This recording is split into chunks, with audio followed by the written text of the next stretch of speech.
Floor fighting is dangerous, and the reason it's dangerous is that it seldom ever occurs the way that we train for it to occur. Now there's three different ways you can end up on the ground. One is the one-on-one situation. This is what most of us train for. From that, there's two ways. One is you take him down. That's what we hope is going to happen. The other way is he takes you down. The second way you can end up on the floor is you and your partner take somebody else down. Ready? Now. The third option is you, him, and a few of his buddies. And if you think you're going to be rolling around on the ground while they're not doing anything, good luck. They're going to throw in their 2 cents and their size 10s. Now this last option should scare the bejeebers out of you. Somebody once said that unless the guy thinks he can get away with it, he is not going to try it. This is a good thing to remember. Most cases, the guy's going to try something, but he's going to have backup with him. Guys are going to be there just like, yeah, we'll help you, buddy. And that's where he gets his courage. 90% of judo, jiu-jitsu, and aikido are predicated on fighting on a one-on-one situation. And they're good for it. I make no disrespect towards these arts. But it's very seldom that you're going to be in a one-on-one situation. If you try a lot of these techniques, you're going to get your head split open with a beer bottle. There are some floor stylists who claim to have multiple opponent techniques, and maybe they do. But let me tell you, when I was 16, I saw a guy at a party stomped by about 10 guys, and they surrounded him and they were just stomping him down. And when they finally dragged him up to get him out of there, somebody looked at him and said, hey, he can still walk, let's break his legs. They did. This is why experienced street fighters hate going to the ground. They know this is where stompings occur. So maybe there's a martial arts master out there that has a secret technique that he can do. Let me tell you flat out, that's him. That's not you, that's not me. So what we have to do is deal with what you can do when you're on the ground right now, because that's where you're going to be in danger. Animals important safety tip number 1. Going to the ground against multiple opponents is not something you want to do. Now this is not to say that all those neat judo, jiu-jitsu throws that you've learned are useless. Far from it. Take the guy down. Maybe if you want, throw him into his buddies. That works. The thing is, don't follow him to the ground. In my book, Floor Fighting, I said that there were 3 ways to end up on the ground. The first way is slipping. It could be ice, mud, spilled beer, or whatever. You just lose your footing. It happens in real fights.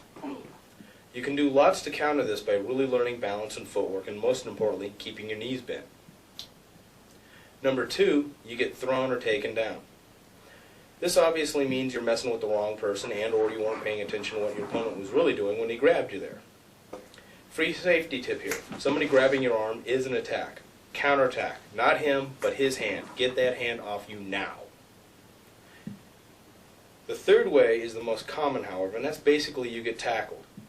I've seen a lot of inexperienced fighters start fights this way. The first thing they do is plow into the guy. Obviously, this is the favorite move of expert grapplers too, so you never know when you're going to run into it. Let me point out that the third way happens a lot. Unlike sparring, where 2 guys are fighting at a distance, in real fights, the combatants close immediately and they try and overwhelm each other. A lot of times what happens is that one combatant will overwhelm the other and immediately press his advantage. However, just as often what's going to happen is that the 2 guys are going to close, they're going to clinch, and both fall over. I'd like to add a 4th way that you can end up on the ground, and that is you're doing a takedown on somebody and he grabs onto you. This happens. This is one of the main differences between the martial arts and reality. In reality, you start taking the guy over, he's going to be flailing around, he's going to reach over and grab whatever's around, and that's you. So a martial artist, however, is trained to cooperate with you. He knows what's going to happen, he's not going to do this flail, so he'll cooperate with the move when you take him down. See? That is working with a training partner. This is why anytime you do some sort of takedown, you have to keep your guard up because that guy will flail. It's a human reaction for him to flail and grab. The other alternative on ending up on the ground in this situation is really ugly, and that is you've muckled onto a trained fighter. This is the guy who has intentionally grabbed onto you. Going to the ground with a trained fighter is not a pleasant experience. Tim and I once had a slight misunderstanding where we went down to the ground. We thought we were somebody else. On the way down to the ground, he had his arm across my throat. I had my elbow up, so when he landed on me, it wouldn't crush my throat. He's grabbing the back of my head, trying to pull it down, so I hit on the concrete. I'm trying to tuck up, headbutt him, and on top of that, he's trying to knee me in the cojones. I'm, in the meantime, blocking it. It was an ugly situation. That's what's going down to the ground with a trained fighter is like. I want to introduce you to two fundamental principles right now. Number one is gravity works. Gravity is a force that is always working on you. It's always working all the time. It doesn't take breaks when it's convenient or inconvenient for you. It's an ongoing process. The important thing to realize is it's not only working on you, but it's also working on your opponent. Now, gravity is a force that's pulling down, and our legs are a force that are always pulling up. Now, if you take away the support, gravity takes it down. The other thing, however, is if your base, that upward pressure, goes too far over, gravity will also take over. This is important to understand because it has a lot to do with why you'll end up on the ground. Now, the other principle I want to introduce you to, or the other fundamental, is that the human body moves in circles. Our joints move in circles. You can do this. Our body is designed to operate in circles. If we go in a straight line, most times what it is to get our body to the circumference of a circle. Basically, we just trace the radius. Now, I go into these concepts a little further and deeper in my video Professional Use of Force, but I'd like to touch on it again here, is that the fact that our body moves in circles, it's easier, instead of trying to press straight in on somebody, to move his body along those natural circles. Just a little bit of force, and I can move him. Now, it also applies to his torso included. I can push him this way, and he can resist. However, I can also easier move him this way. Just a little bit of energy, I can get that much motion just by moving him along these circles. Something most people don't realize, and that you can use to your advantage and really exploit against them, is that balance is not a static state. You're not a statue, you're a gyroscope. It's an ongoing process with lots of subtle little details and corrections that we're not aware of. Most people aren't aware of how complicated walking really is. Now, here's somebody walking. How hard is it? It's not too difficult at all. But have you ever tried to consciously walk? The thing is, part of our psyche has just gone onto autopilot about walking. We just do it without even thinking about it. It's just an unconscious process. And unconscious processes are usually blind spots. Now, I want you to try something, and that is to consciously walk. Let's stand up, and instead of just launching the program, the walk program of like, okay, do it, I want you to consciously do every stage of the process.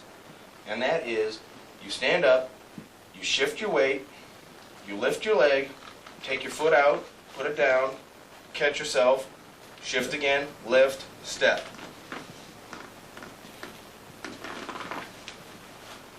Turn around. Now just walk back normal. Launch the walk program.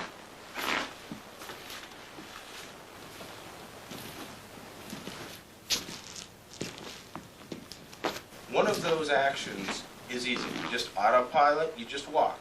When you consciously pay attention to walking, though, you realize how delicate walking is, how complicated the process is. And with any complicated process, the only thing easy about it is messing it up.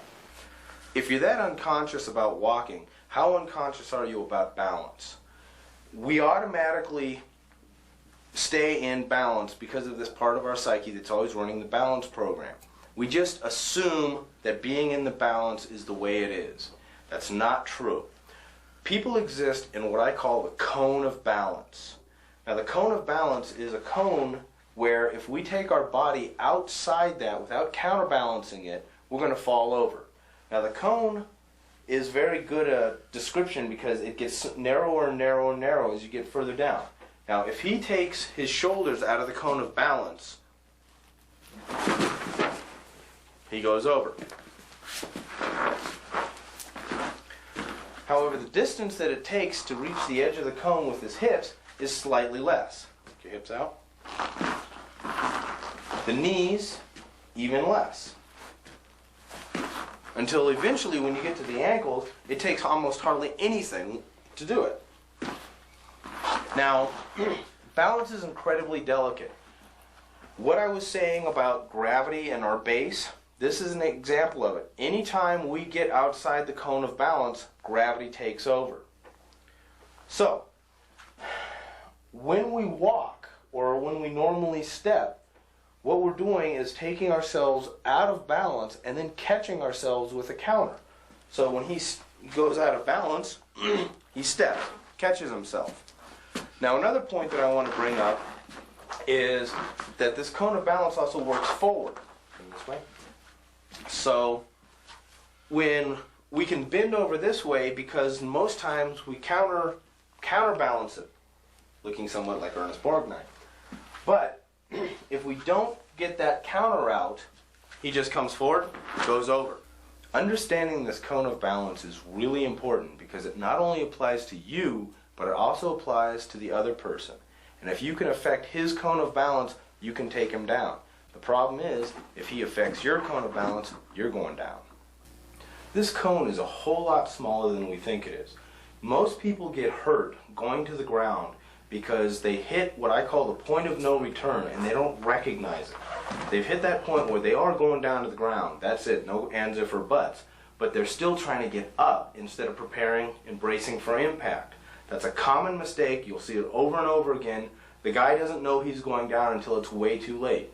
If you know this cone, if you know where it is, you can begin to brace for impact a second earlier. That'll give you an extra edge to keep yourself from getting hurt. Train for this. Go out and practice throwing yourself over. Find your cone of balance. Learn what it feels like when you reach this point of no return. This is important because most people are hurt going down to the ground because they're not prepared for it. And if you know about this and you practice for it, you train for it, you become aware of this, this spells the difference between walking away from an altercation, waking up in a hospital, or not waking up at all. Animals important safety tip number 2.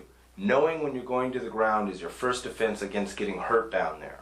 That extra second will give you time to tuck, to roll, to prepare for it so you don't get hurt when you hit. Or, once you get the hang of that, you can move on to the next stage, which is making sure that this guy hits first.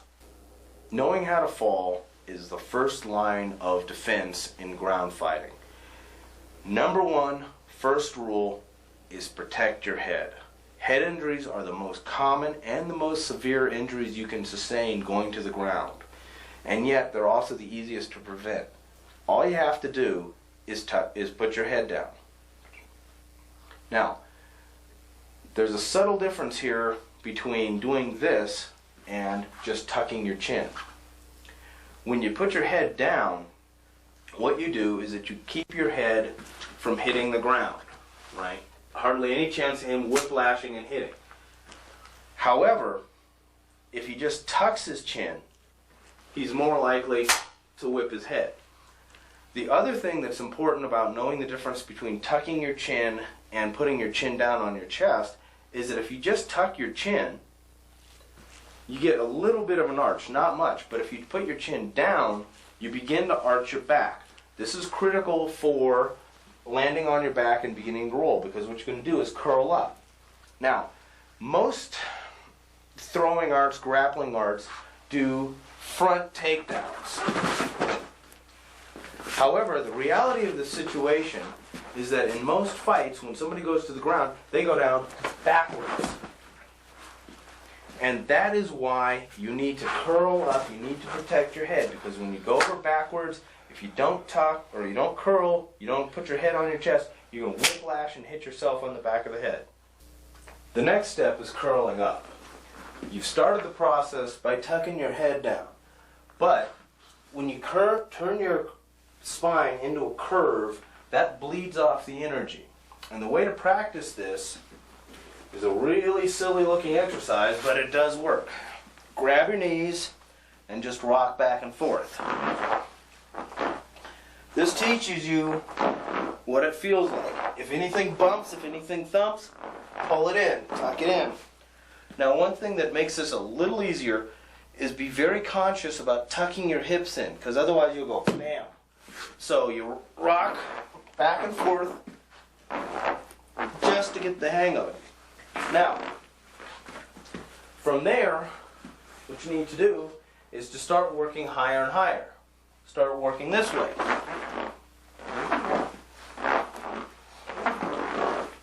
Eventually, work your way up from where you're doing this from a squat and fall back. Now, naturally I'm going to recommend that you do this with, mats at the gym with a gymnastic instructor, etc. Take it easy on yourself. This is training. This is not abusing yourself. Eventually, when you get to this point where you can fall from here without hitting you too terribly hard, you'll be beginning to get the idea of what's necessary to survive a trip to the floor. Another really important thing to understand about falling is that you use your leg as a piston. That means when we go down, we put our legs here to slow our descent. So when we actually fall, it looks like this. Now,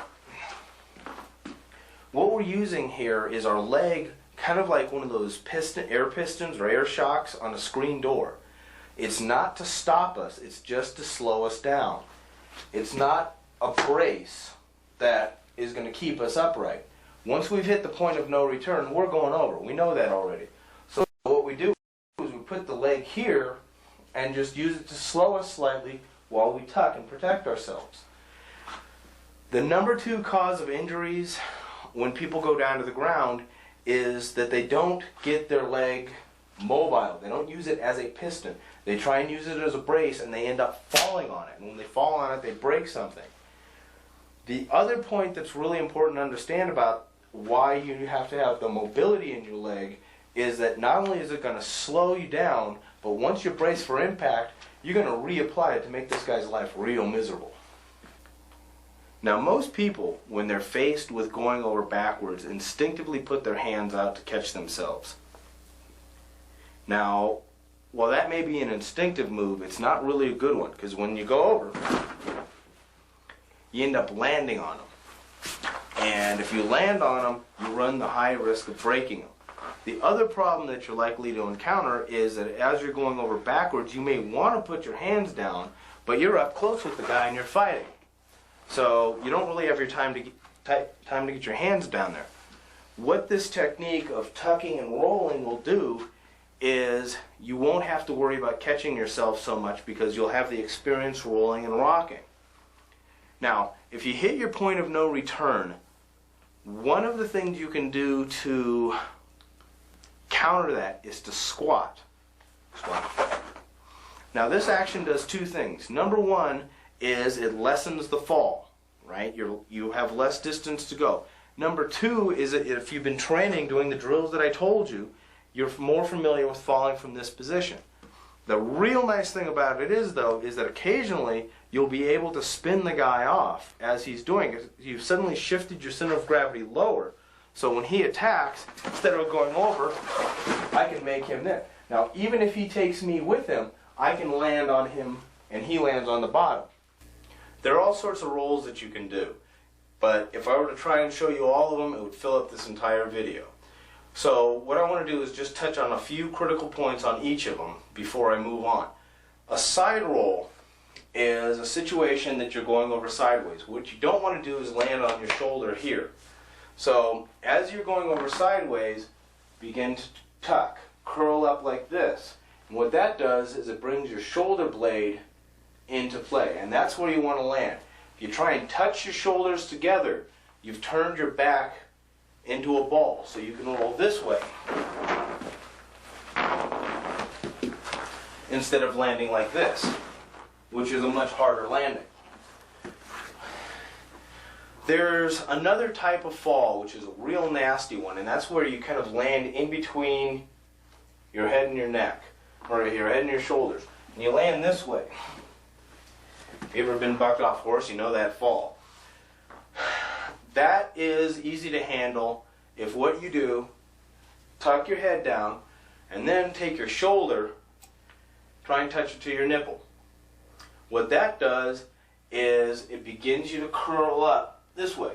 So instead of hitting like this, you once again hit on your shoulder, and you hit like this.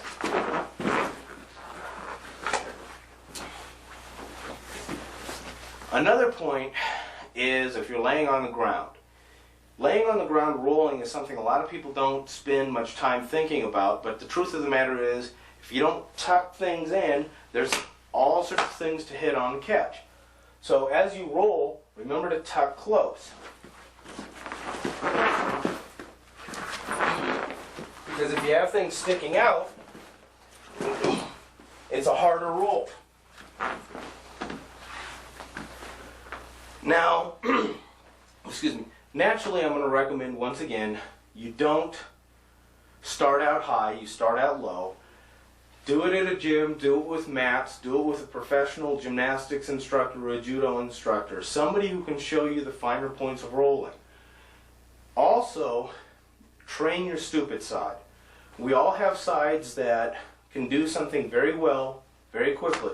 And we all have sides that are a little less adept. If you're right-handed, do 20 rolls this way, practicing it that way.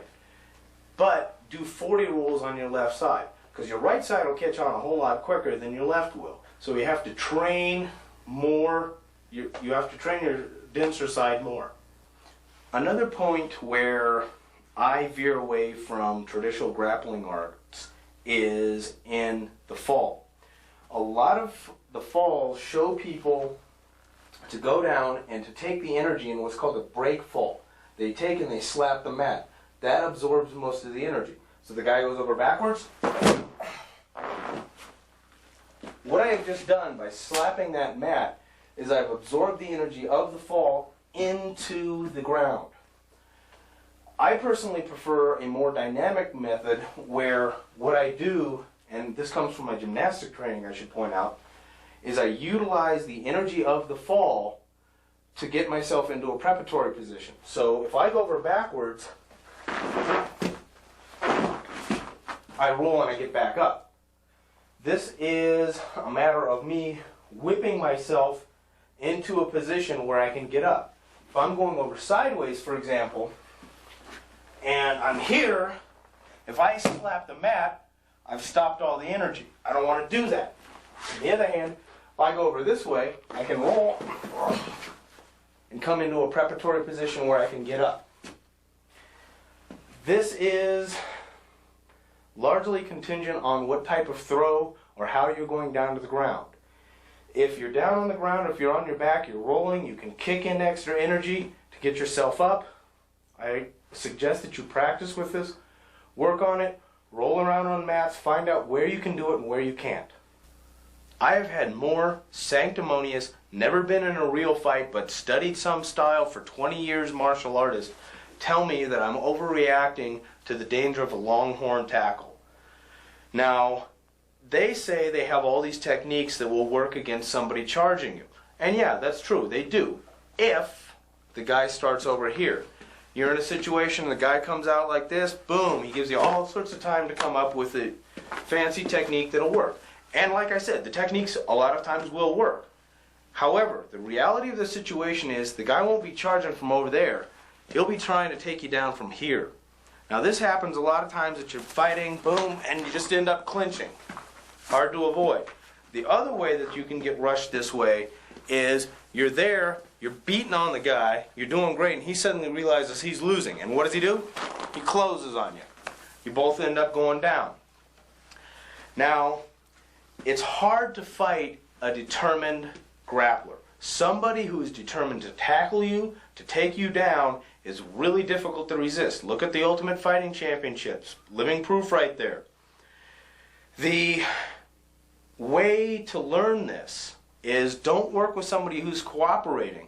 But honestly, go out and have a buddy of yours who used to play football. Have him tackle you and see how easy it is to resist this. Animals important safety tip number 3. Train for probabilities, not possibilities. Chris Karachi has a saying which is, train as you live, live as you train. Good advice. I would advise also that what you do is study how human beings act and behave. Watch for general patterns. See what you notice the most, what happens the most. If you train for what happens most often, you'll be able to handle most of what happens. We've covered how to minimize the damage to yourself when going to the ground. But now it's time to focus on maximizing the damage to him for the same trip. Remember how I said the human body moves in circles? It's harder for me to move him in a straight line than it is for me to move him in a circle. Now, if he is charging and closing with me, what I can do is to spin it. Now, this is not a grab throw. This is instead, when he closes with me, we spin and go down. And he lands on the bottom. Now, there's a lot of stuff that can go into that, but the main thing is to spin your body so he hits first. As you're going, all you do is spin. Now, the way to practice this is to, by your bed, stand by the side of your bed, fall over, and begin to twist. By the time you get to the point of where you can land on your side with your bed, you're probably ready to move on to the next step, which is go to a gym where they have a mat and practice as you fall over, spinning. So it looks something like this, going over backwards. The main thing is to spin your body so he hits first. No matter how you land, make his landing nasty as possible. If you're coming down on top, if you've managed to do the spin that I was talking about, plant the elbow. Okay, get the knee into him. Make sure that he has that little extra to remember you by. So when you come down, slam the elbow in. Now, if you're on the other side of the coin, and you're on the down side, remember how I mentioned your leg is acting as a piston? That same action that was slowing your descent now comes up to get your knee up so he lands on it. Now, landing this way with him on top does 3 things.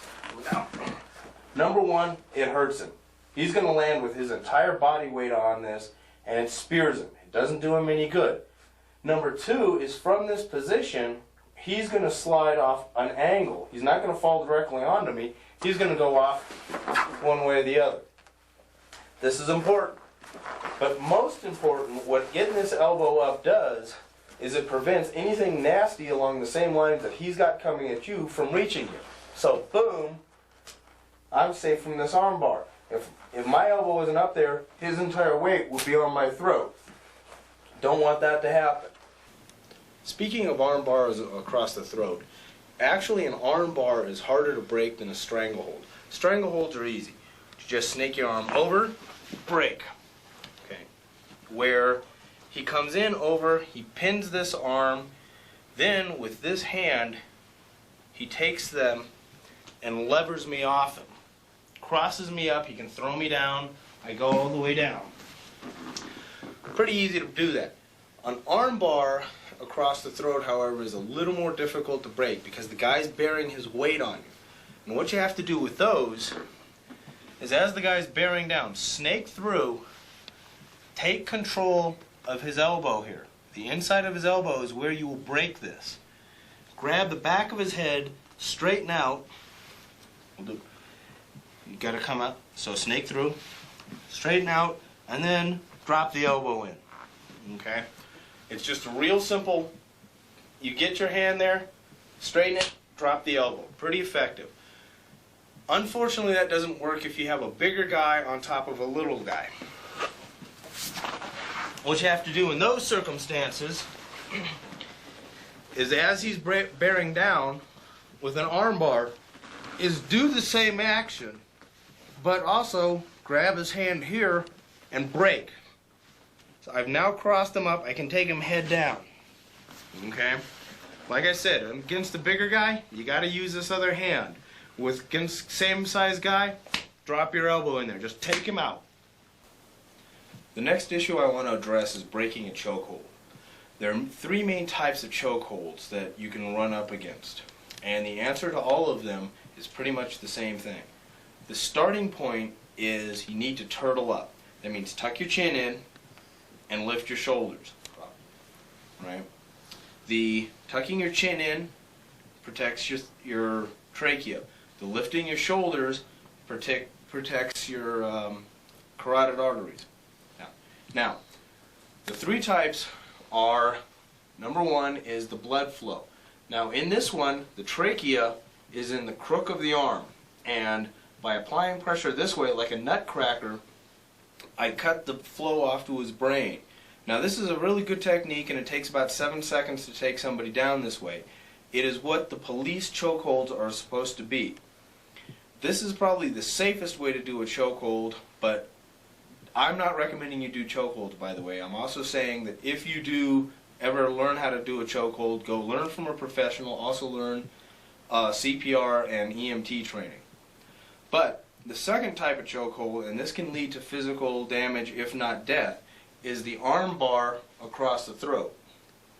Unlike the first one, which cuts off the blood, this cuts off the airflow. This takes a little longer. The guy's more likely to fight. And what also happens with this is that you do it, the trachea is very likely to swell and or collapse, and the person will choke to death. This is why the chokehold is such a controversial move, is if the guy's fighting too hard, you can be trying to get a blood chokehold and the guy will fight, and you'll end up putting a forearm chokehold on him, and that cuts him off. You put him in a drunk tank, swells, he dies, you have a suit on your hand. The third type of chokehold is much more brutal, and that is a combination of both with the added twist of it's basically designed to snap the guy's neck. The counter to all of these chokeholds is, as I said, you turtle up. That's the start. But the wonder cure of them all is simply putting your hand to your face. What that does is it protects you against this type of closeout. It can protect you this way, and naturally, with your hand up there, you can push back and keep him from getting the leverage he needs to snap your neck. To get out of a chokehold, your main trick is to simply get the guy's arm off your neck. The best way to do that is via his hand. So if he's up here, what you do is just reach up, grab his thumb, and peel straight down. Simple peeling action, just takes the hand right off. Something you should also know is if you're laying on your stomach, it is most likely that an untrained fighter who is, if he's not a professional and he's trying to cuff you or something like that, an untrained fighter, don't worry, will try and choke you out. He'll try and come up this way. That's something you have to watch for. You have to be very careful of. That's why turtling up will help you. Now, a point that I veer away from traditional grappling attitudes with is when it comes to being on the ground with a guy, I believe in getting away. I don't want to stay down there with the guy. That staying on the ground with the guy while his buddies are around leads to them just kicking your kidneys into guacamole. I don't like that. Now, one point that a lot of grapplers come from is what's called the ready position, and that's this. From this position, by grabbing my head and pulling me down, he keeps me from rearing up and popping. Makes a lot of good sense. I agree with that. Generally speaking, though, what you want to do is keep the guy from getting up on top of you. And to do this, you do it by a thing called bridging. You take his back leg, goes out like that, creates kind of a kickstand. That keeps him from getting rolled over. Also, this knee comes down, keeps him from getting kneed in the cojones. Very handy thing to have. This bridging will keep you from getting the guy rolling on top of you. The next thing I want to cover is if the guy does get on top of you. There's a thing, it's kind of a strange term, but they also use bridging in another manner. And what that is that you actually arch up and lift the guy off you. This is accomplished by getting your feet up underneath you and then arcing your body up. So that's where the term bridging comes from. It's a sudden, harsh jerk, and you throw the guy forward. Now, there's a couple of ways to do this. One is you grab him, grab one of his arms, pull it and bridge, and he falls off to the angle. And the other one is a much more harsh manner. So the first type of bridging is that he's on me like this, and I control one hand, pull him this way, bridge up, and throw him off me. Okay, back up.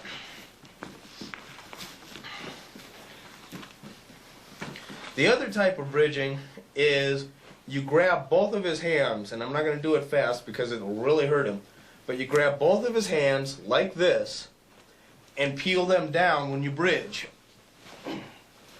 Obviously, he's got no way to catch himself as he goes face first.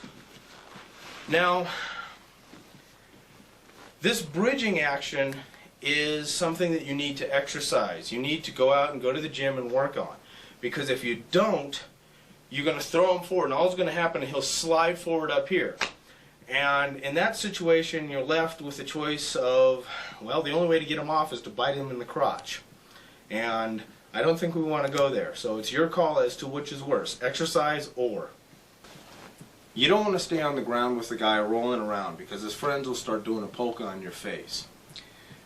The best thing to do to keep yourself from getting hurt is to stop him from punching you, number one. And that can be achieved by simply placing your hand on the inside of his upper arm.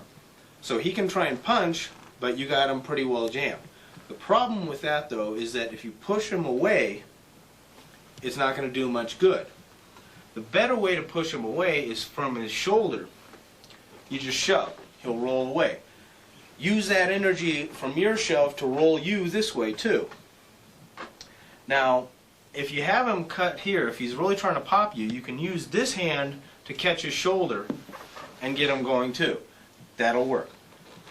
An easier way, though, is if he's trying to attack you from with this hand, you take your hand, slide it up to his shoulder, and just roll him over. And again, the same action you use to push him away, you're using to get yourself out of there.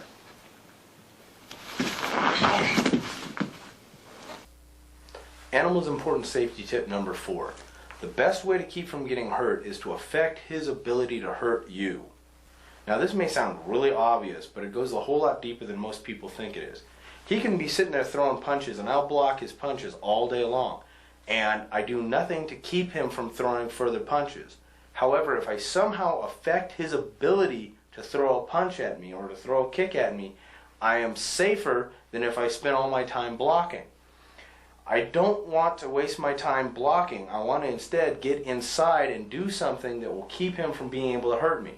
Whether that means checking his arm, whether it means spinning him away, or making sure that he hits first and I skewer him on the way down and he's so much in pain that he can't fight.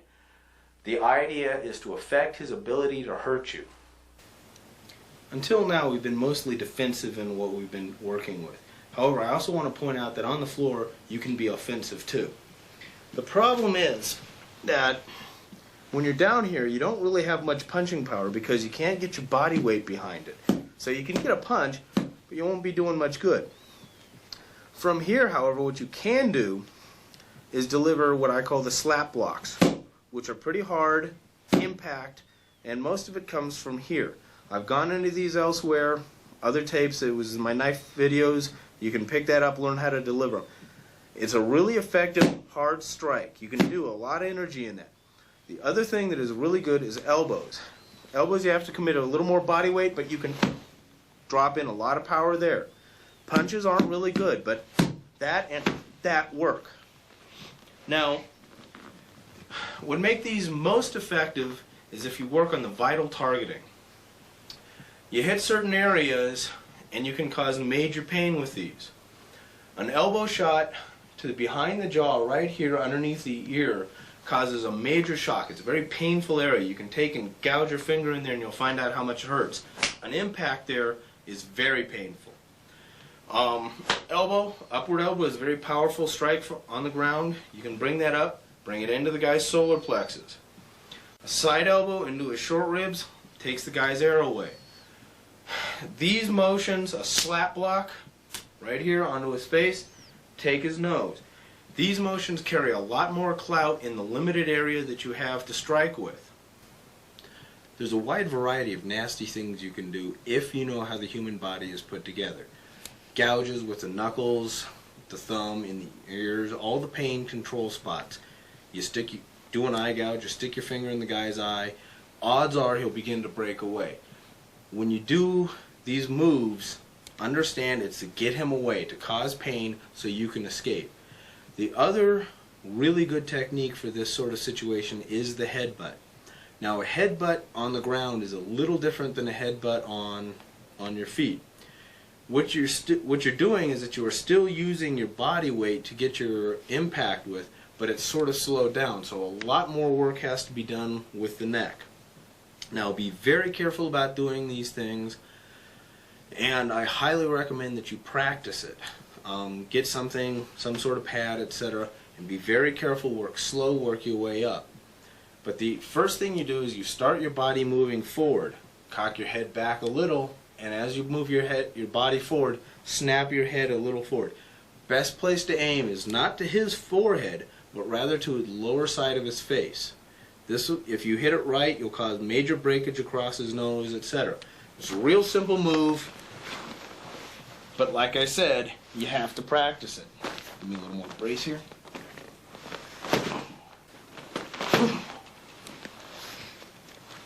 Now, that could be enough of an impact to stun him so you can get away. Another important thing to know about getting away from the guy is that you get to use your legs too. You can use your hands to roll the guy or start rolling him, but by using your legs, you can get that extra oomph. Now, I was referring to when you're down on the ground, keeping your knee down here to protect yourself. Well, it can also be used as an offensive weapon. However, if once you've headbutted the guy, he's stunned, you put your hand in the position I told you, put your feet here, you can then use it to kick off.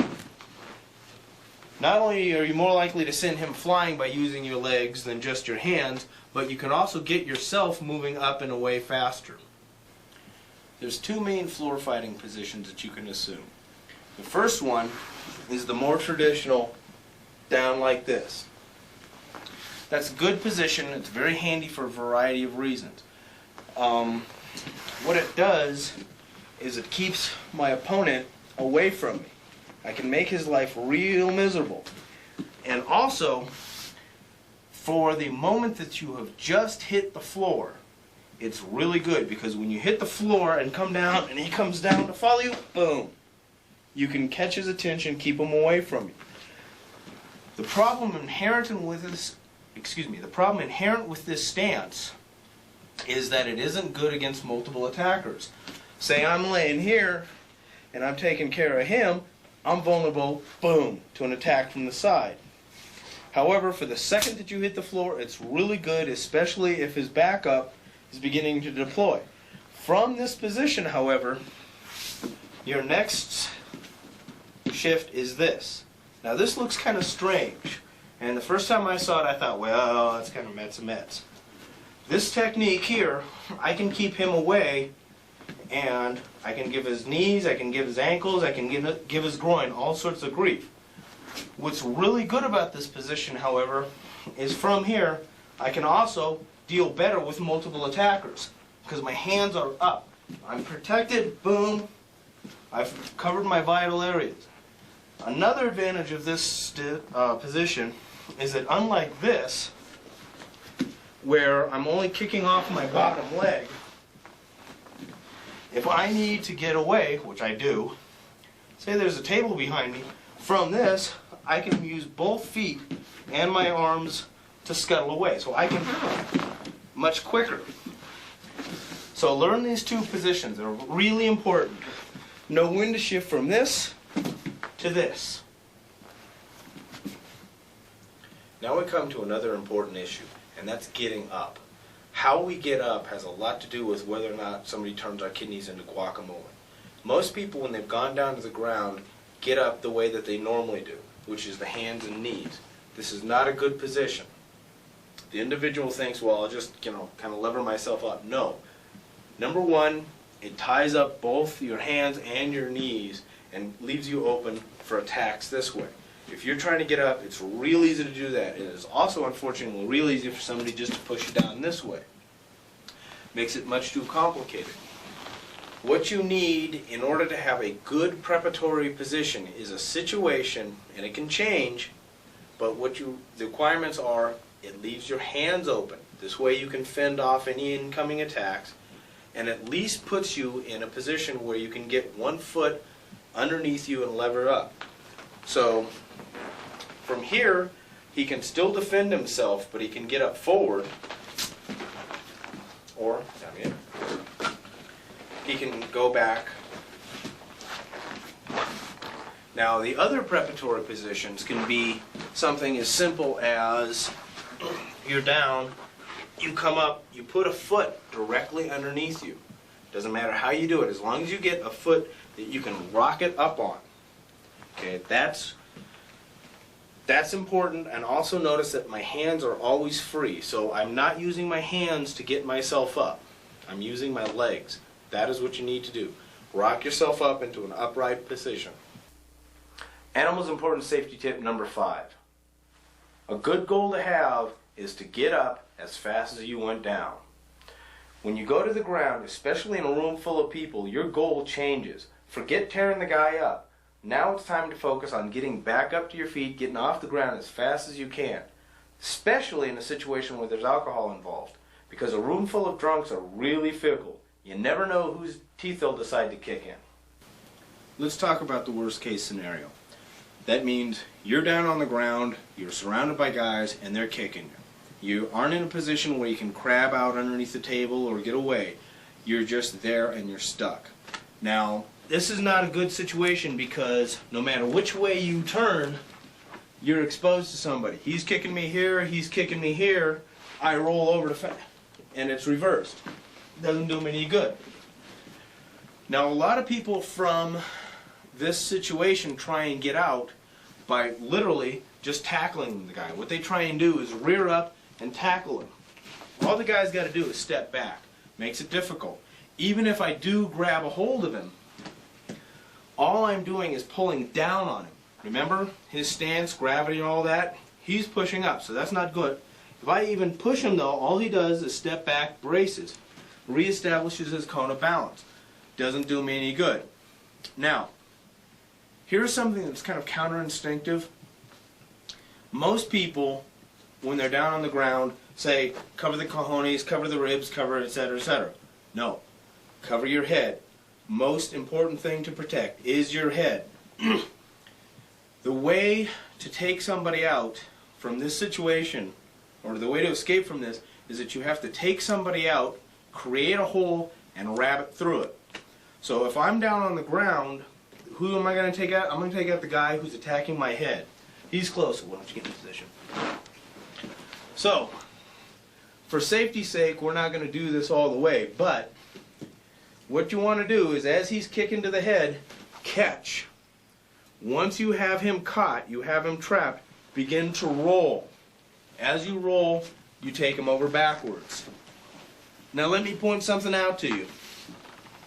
There's no good way to fall from this position. This is going to be a hard hit. There's a very good chance this guy's going to hit, crack his head. This could be a lethal move. So, before you do it, before you even consider doing it, you make sure that your life is in danger, because you will be up on potential murder charges on this one. That's a nasty truth. Multiple guys on the ground. Depends on what state you're in as to whether or not they say, well, they weren't trying to kill him. But you will be facing charges if you take somebody down hard this way. There are a lot of things that I could have covered in this video, but most of what people teach on the subject of floor fighting is techniques. What I wanted to cover were certain fundamentals that apply anywhere, anytime. If you learn these fundamental principles, you can apply them any situation you find yourself in. Remember, train for what is most likely to happen. That way, whatever comes your way, you'll be able to handle it. And if it isn't something that you've trained for, well, with the fundamentals under your belt, with a good solid understanding, you'll be able to wing it.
If you train to handle what happens most often, you'll be able to handle what happens